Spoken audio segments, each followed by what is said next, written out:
Hello everyone. मैं मिथुन सिंह स्वागत करता हूं आप सभी का। आशा करता हूं आप सभी बहुत अच्छे होंगे। बात करेंगे नीलांबर पीतांबर के बीएड सेकेंड सेमेस्टर के प्रीवियस ईयर क्वेश्चन पेपर की। पेपर था आपका पेडागोजी ऑफ इंग्लिश, ये पार्ट 1 है और पेपर का कोड था 203। 2026 में आपकी परीक्षा संपन्न हुई थी। आगे बढ़े उससे पहले मैं आपको बता दूं, पिछले 5 साल के जितने भी प्रीवियस ईयर क्वेश्चन पेपर हैं, सारे क्वेश्चन पेपर की पीडीएफ आपको 49 रुपये में प्रोवाइड कर दी जाएगी। दूसरी बात, 199 रुपये में आपको सजेशन प्रोवाइड कर दिया जाएगा। सजेशन यानी कि वेरी वेरी इंपॉर्टेंट क्वेश्चन, ऐसे सवाल जो एग्जाम के पॉइंट ऑफ व्यू से बहुत इंपॉर्टेंट है, आंसर के साथ आपको प्रोवाइड कर दिया जाता है, जिसमें आपका PYQ फ्री ऑफ कॉस्ट आ जाता है। अभी सजेशन देखिए तैयार कैसे होता है, तो पिछले 10 साल के PYQ को स्कैन करके इसे तैयार किया जाता है। दूसरी बात, आपका जो लेटेस्ट एग्जाम पैटर्न है उसको ध्यान में रखा जाता है। तीसरी बात, आपका सिलेबस क्या है, सिलेबस में कौन से टॉपिक है और जो टॉपिक एग्जाम के पॉइंट ऑफ व्यू से इंपॉर्टेंट है उसको यहाँ पर ऐड किया जाता है। आखिर में मेरा खुद का एक्सपीरियंस, मैंने BEd एमएड कर रखा है और झारखंड के जितने भी यूनिवर्सिटीज़ हैं पिछले 2-3 सालों में हर एक जगह पे मैंने सजेशन देने का काम किया है। नीलांबर पीतांबर हो, कोल्हान विश्वविद्यालय हो, रांची विश्वविद्यालय हो, सिद्धू कानू मुर्मू हो, विनोबा भावे, BBMKU, इन जगहों पे मैंने सजेशन देने का काम किया है। काफ़ी अच्छी सफलता मुझे मिली है। अगर आप भी सफलता के भागीदार बनना चाहते हैं तो यहाँ से मेरी ईमेल आईडी आप देख लें, yourmithunsingh@gmail.com पे आप मुझे मेल कर सकते हैं। इंस्टा पे अगर आप हो, डू फॉलो मी @imithunsingh। बाकी आप मुझे व्हाट्सअप कर सकते हैं 7979054474 पे। तो चलिए आगे बढ़ते हैं और देखते हैं कि किस तरह का सवाल जो है 2026 में पूछा गया था। यहाँ से आप देख पाएंगे पेडागोजी ऑफ इंग्लिश का ये पेपर है। पेपर का कोड 203। 2026 में आपकी परीक्षा हुई थी, सेशन था 24-26 का।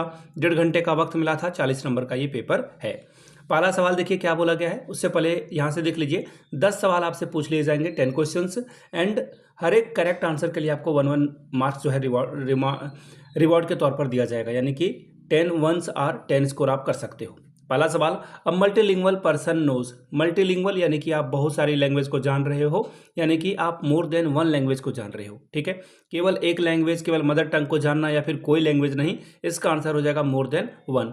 देखिए मल्टी का मतलब होता है 2 या 2 से अधिक। ठीक है, आप एक से अधिक जान रहे हो तो ये भी आंसर आपका जो है करेक्ट है। ऑप्शन नंबर 2 की ओर आपको जाना था।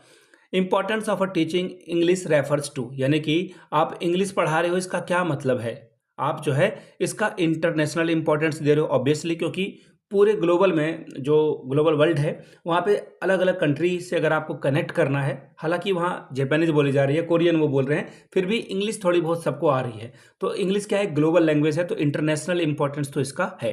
फिर है कल्चरल इंपॉर्टेंस, ये बहुत ज़्यादा मायने नहीं रखता है, लेकिन चलो ठीक है, आप इंग्लिश पढ़ते हो तो लिटरेचर में जो है आप कल्चर को भी पढ़ ही रहे होते हो।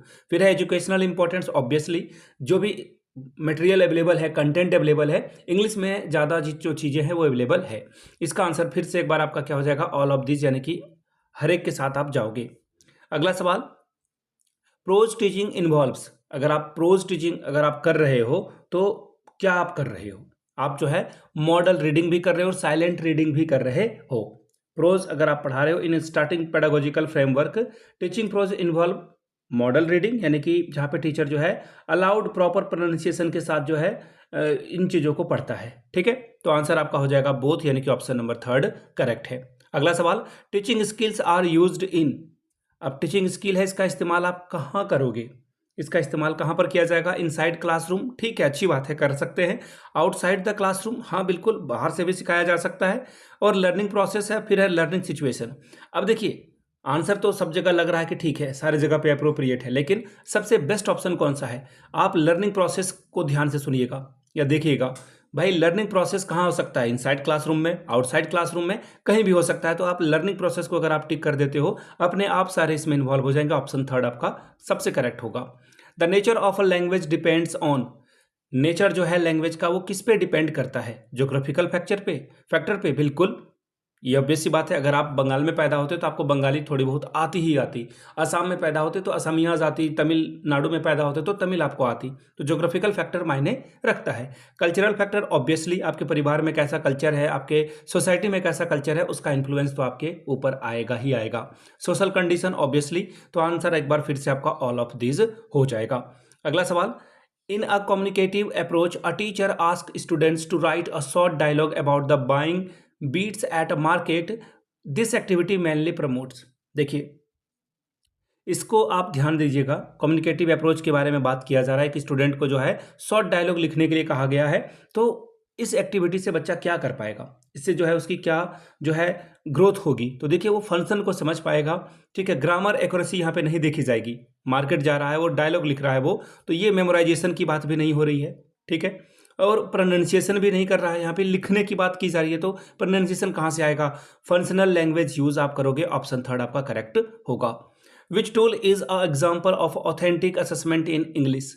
अगर आपको असेसमेंट जो है इंग्लिश का ऑथेंटिक वे में करना है तो आप क्या लोगे, कौन सा टेस्ट लोगे, ये सवाल आपसे पूछा गया है। तो देखिए ऑथेंटिक अगर लेना है तो सबसे बेहतर क्या होता है, जब आप पोर्टफोलियो बच्चे का बनाते हो और उससे चीज़ें बहुत बेहतर ढंग से निकलती है। आप कितना भी टेस्ट ले लो, लेकिन अगर आप पोर्टफोलियो बना लोगे तो बच्चे का ओवरऑल डेवलपमेंट आपका इसमें देखने को मिलता है। The main purpose of diagnostic assessment is, diagnostic यानी कि बच्चे को किसी तरह की दिक्कत आ रही थी तो आपने जो है उसे डायग्नोस किया और समस्या को खत्म किया। तो इसका करेक्ट आंसर क्या होगा भाई, आपने जो है प्रायर नॉलेज को उसको आइडेंटिफाई किया और इसके स्किल को बेहतर किया, यानी कि ऑप्शन 2 आपका करेक्ट होगा। आगे देखिए question number I, in a gamified English lesson dash is a most likely to boost student motivation. आप जो है इंग्लिश बच्चे को सिखा रहे हो तो क्या करना सबसे बेहतर तरीका होगा जिससे जो है बच्चे को मोटिवेशन भी मिलेगा और वो सीखने के लिए भी जो है ईगरनेस दिखाएगा। तो देखिए आप क्या करोगे, आप बच्चे को पॉइंट्स दोगे, ठीक है, बैचेस दोगे, ठीक है, जैसे ब्लैक बेल्ट और भी ब्राउन बेल्ट वगैरह होता है, उसी तरह से अगर आप बैचेज दोगे तो बच्चा जो है मोटिवेट होकर आगे बढ़ेगा। लीडर बोर्ड दोगे कि कौन कहाँ पर खड़ा है, आप 5 पे हो, कोई 4 पे है, कोई 3 पे है, कंपटीशन बढ़ेगा। तो ये सबसे बेहतर तरीका होता है। आप गेमिफाइड कर रहे हो तो गेम में भी ऐसी ही चीज़ें होती है। ऑप्शन 2 आपका सबसे सही आंसर होगा। अगला सवाल, dash is a common first step when learning a poem in English. अगर आपको इंग्लिश की पोएम लर्न करनी है, सीखनी है, तो सबसे पहला जो स्टेप है, पहला कॉमन स्टेप जो सबसे पहले किया जाता है वो क्या होगा। तो देखिए बोला गया है कि आप क्या करोगे, जोर जोर से कविता को अगर पढ़ोगे तो ये, और रिदम के साथ, फ्लो के साथ, तो वो सबसे बेहतर तरीका होगा। बचपन में आपने ये किया होगा। ऑप्शन 2 आपका सबसे सही होगा। ये मेमोराइजेशन करना अच्छी बात नहीं है। यहाँ से देखो समरी आप कहाँ से लिख लोगे, पहली बार पढ़ ही रहे हो, पहला स्टेप पूछा जा रहा है, तो ये सब सारा खत्म हो जाएगा। ऑप्शन 2 आपका करेक्ट हो जाएगा। ठीक है जी, बात करते हैं ग्रुप बी की। ग्रुप बी में देखिए आपसे जो है 2 सवाल का जवाब पूछा गया है। 5 दूनी 10 नंबर, 5 2 आर 10 स्कोर कर सकते हो। Question number 2, what is meant by language lab, describe its modern utility with examples.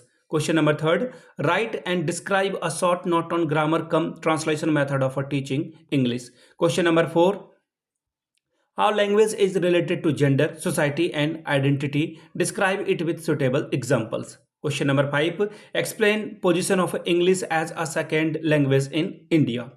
Group C की बात करेंगे, लॉन्ग टाइप के सवाल हैं और आपको यहाँ भी 2 सवालों का जवाब देना है। 10 दूनी 20 नंबर आपको यहाँ से मिलेगा। 10 2 आर 20 स्कोर कर सकते हो। Question number 6, what is the meant by multilingual and constructive approach in English, describe it in detail with the suitable example.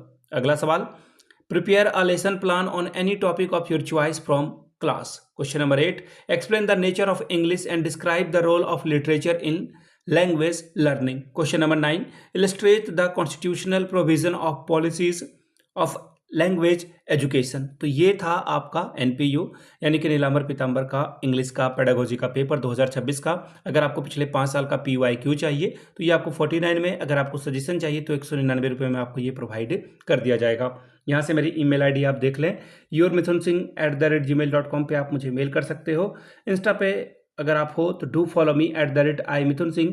बाकी आप मुझे व्हाट्सअप कर सकते हैं 7979054474 पे। वीडियो को आपने यहाँ तक देखा, प्यार दिया, इसके लिए आप सभी का बहुत बहुत शुक्रिया। Have a good day.